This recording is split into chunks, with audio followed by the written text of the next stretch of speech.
The night was soft with spring air when Laura received the invitation her son, Michael's engagement dinner. She smiled reading it until she noticed the last name of the bride, Carter. Her fingers trembled. Carter. Could it be? The memory of 20 years ago rushed back of stolen kisses behind the old barn. Of promises whispered under the stars. James Carter. The one she'd loved before her father tore them apart. He'd gone abroad. She'd married someone else. Life moved on, or so she thought. Now, it seemed their children had found each other. At the dinner, the restaurant buzzed with laughter and music. Laura straightened her dress, feeling the pulse of nerves in her chest. When the door opened, she froze. James stood there, older, yes, but unmistakable. The same steady eyes, the same quiet smile that once made her heart race. His daughter, Emily, beamed beside him, Michael's fiancée. For a second, time folded. The years melted. He looked at her like no one else was in the room. She wanted to look away but couldn't. Laura, he whispered. When they finally greeted, "It's been a long time." She smiled politely, pretending not to tremble. It has. Throughout dinner, laughter filled the air. But Laura's mind drifted to the past, to the night she'd told James goodbye, to the letter he'd sent that her father never let her read. She glanced at him across the table. He was watching her too, his eyes saying all the words they'd never spoken. When their children announced the wedding date, everyone cheered. Laura clapped, but her heart ached, because sitting across from her was the only man she'd ever truly loved, and now fate had bound them again through the lives of their children. Outside, under the warm lights of the parking lot, James approached her. "Funny how life circles back," he said. Laura swallowed hard. "Or maybe it never really moved on." He smiled gently. "Maybe it didn't." As he walked away, she stood there, her heart whispering the same truth it had for decades. Some stories never end. They just wait to be told again.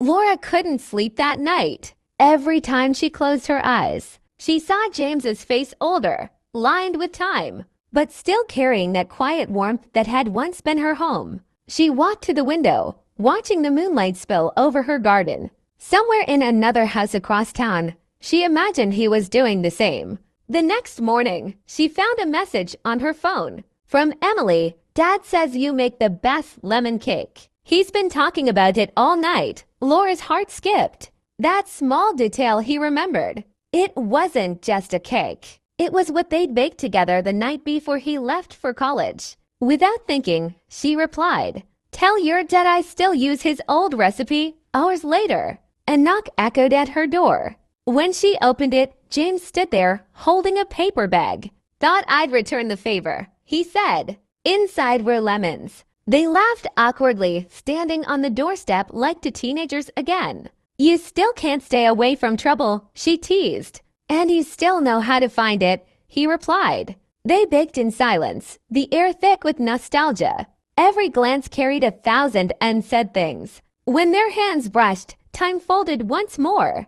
But before she could speak, her son walked in. "Mom, Mr. Carter." The tension snapped. They exchanged polite smiles, pretending it was just friendship, nothing more. After he left, James looked at her. "We can't let them know, can we?" Laura shook her head.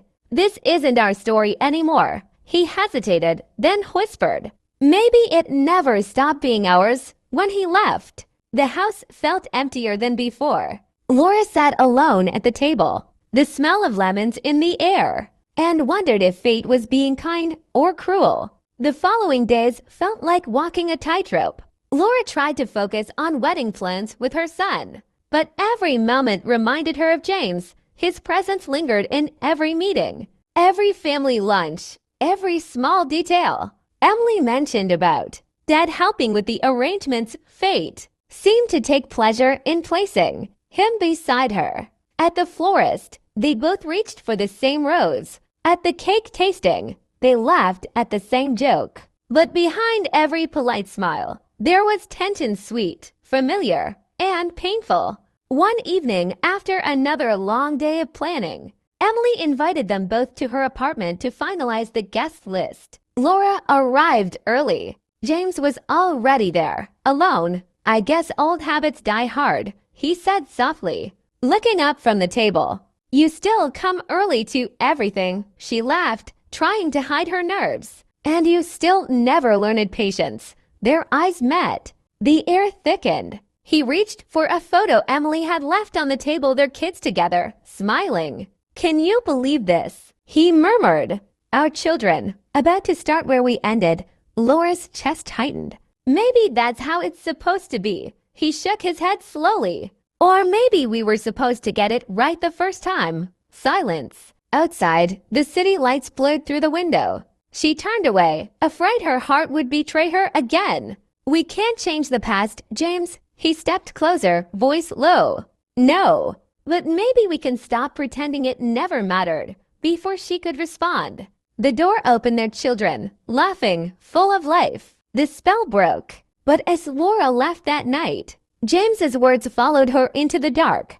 Asterisk, maybe we can stop pretending, asterisk. For the first time in years, she wasn't sure she wanted to pretend anymore. The following week, preparations for the wedding grew intense. Laura buried herself in to-do lists, seating charts, and endless calls with vendors. Yet, no matter how busy she stayed, James seemed to appear in every corner of her days, his voice in a voicemail, his name on a shared email thread, his presence lingering in her thoughts. When Emily suggested a family lunch to help everyone bond, Laura's heart sank. She knew what that meant. And she was right. James arrived, carrying flowers. The same kind he'd once given her on their first anniversary, decades ago. "You still remember," she murmured when their eyes met. "Some things don't fade," he replied quietly. Over lunch, the table was filled with laughter and plans. But beneath it, a storm brewed of memories, of what-ifs, of emotions neither dared name.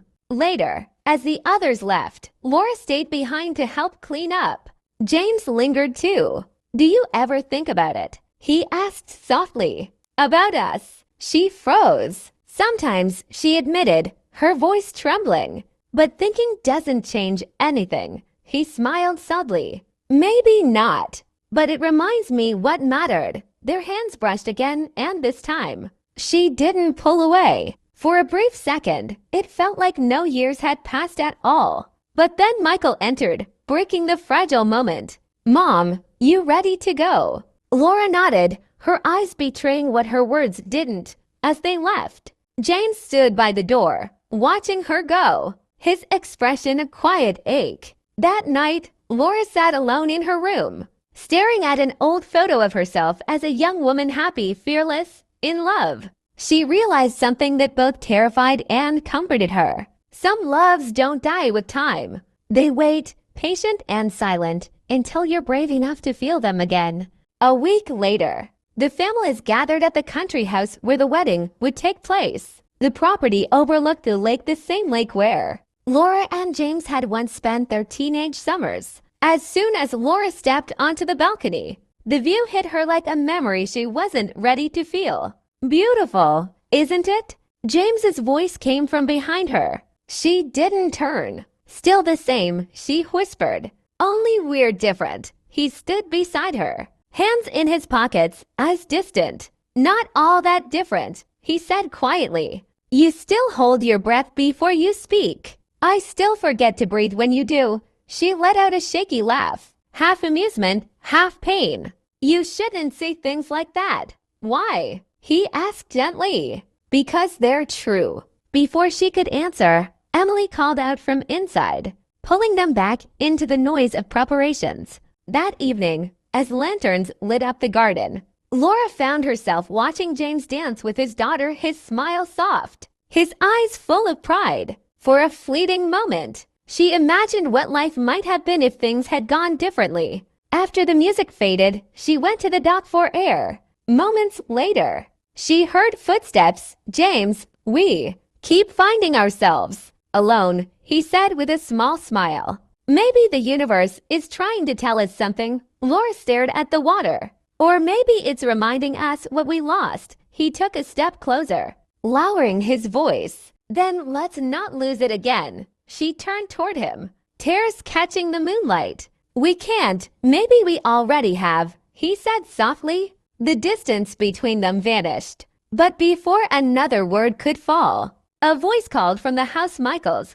Reality shattered the moment, leaving only silence and the rippling reflection of a love that never learned how to die. The days before the wedding blurred into a strange mix of excitement and quiet dread. Laura found herself helping Emily with the final touches, the flowers, the dress fittings, the music list, while doing everything she could to ignore the ache that came with every glance James gave her.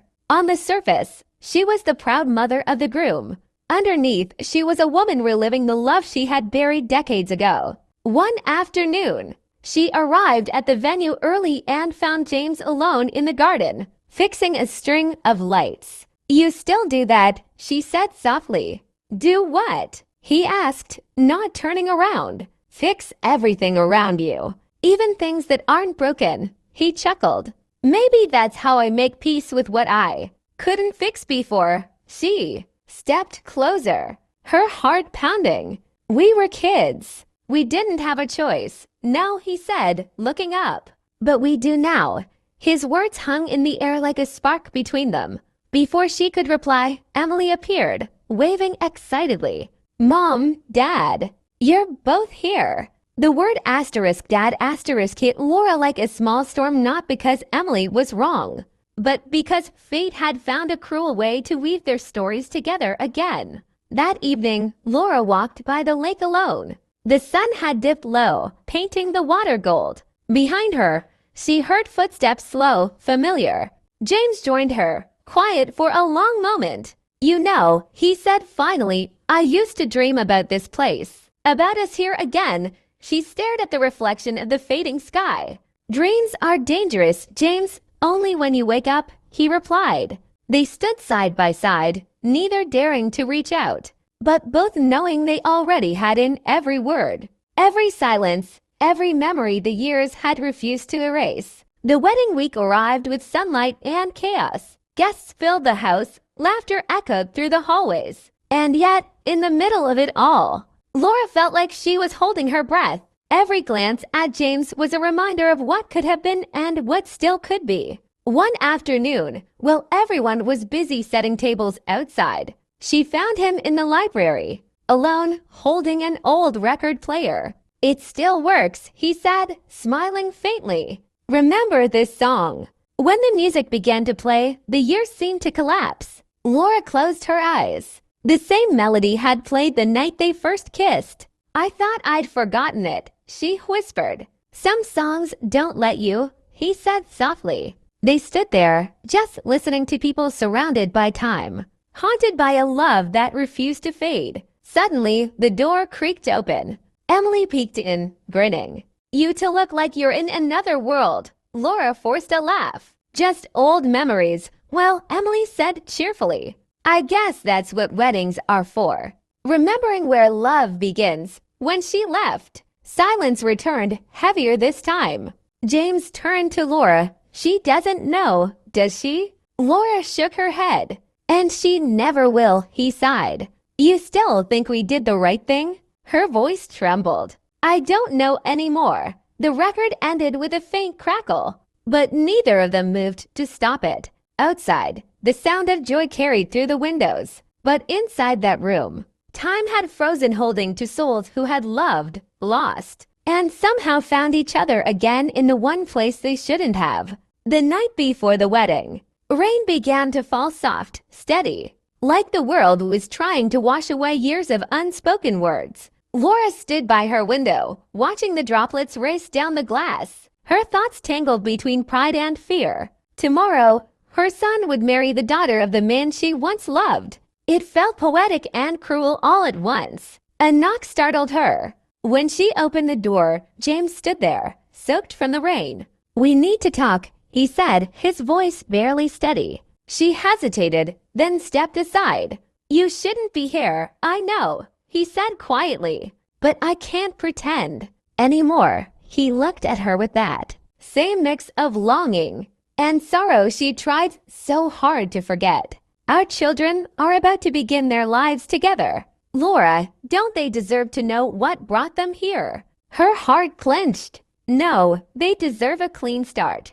Not our mistakes shadowing their happiness. He took a step closer. They deserve the truth. That love doesn't vanish, it just waits for the right time. She shook her head. Tears welling. And what would that change now? Maybe nothing, he said softly. But at least it would be real. For a long moment, they just stood there, two people who'd lost everything once, now afraid to lose it again. Finally, she whispered, "Please, James, for them." "Don't." He nodded slowly, pain flickering in his eyes. "For them," he said. He turned to leave, but before stepping into the rain, he looked back. If things had been different, she finished for him, her voice breaking, we'd still be us. The door closed. The rain grew heavier, and Laura sank to the floor, realizing some loves weren't meant to end, only to haunt quietly in every choice left and made. The morning of the wedding arrived bathed in golden light.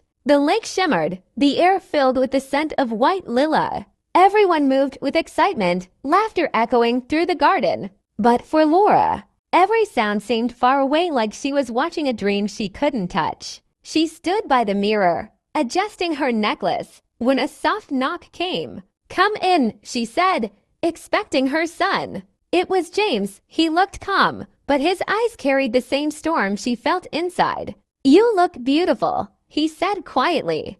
"Don't," she whispered. "Not today." "Why not today?" he asked, voice trembling. "Because today isn't about us." He stepped closer, lowering his voice. "It's always been about us. Laura, everything in my life led back to you." She turned away, tears threatening. "Please, James, we can't rewrite the past." "Maybe not," he said. "But we can stop pretending it never happened." Before she could respond, Emily's laughter echoed from outside.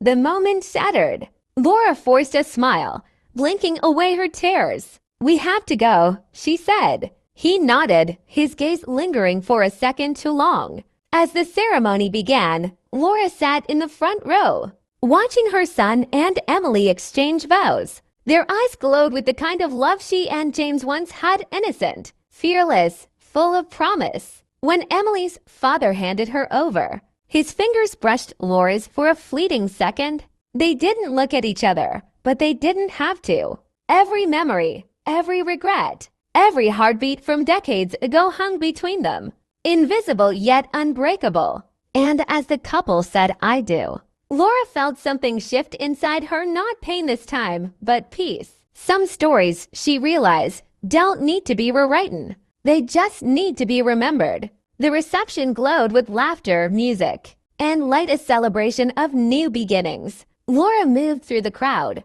smiling for the photos, shaking hands, pretending her heart wasn't breaking in the most beautiful way. Across the room, James stood beside Emily and Michael, pride and tenderness in his eyes. When their gazes met, the noise faded. For a moment, it was just them, two people who had lost each other once, now standing in the glow of the life their love had somehow created.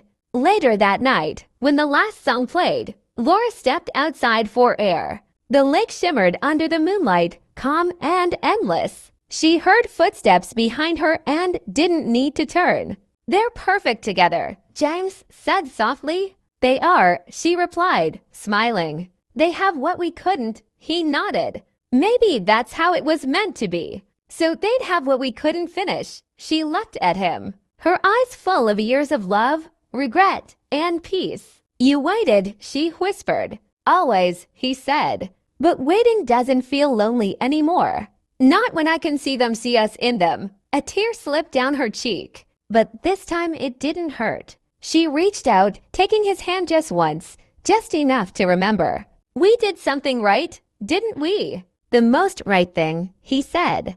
They stood there in silence, watching their children dance under the lights, their laughter echoing into the night. The past hadn't been kind, but it had led them here to this moment of quiet redemption. And as the music faded into the distance, Laura realized love didn't always end in forever. Sometimes it ended in peace, and that was enough. Some loves never truly disappear, they just find new ways to exist. Laura and James lost each other once, but fate gave them something greater, a second chance through the lives of their children. It's a reminder that even when love can't stay, it still leaves something behind, a lesson, a heartbeat, a trace that never fades. Do you believe that some hearts are connected no matter how much time passes? If this story touched your heart, leave a comment, give it a like, and subscribe for more emotional stories like this. Every week, new stories about love, loss, and the quiet beauty of finding peace after pain.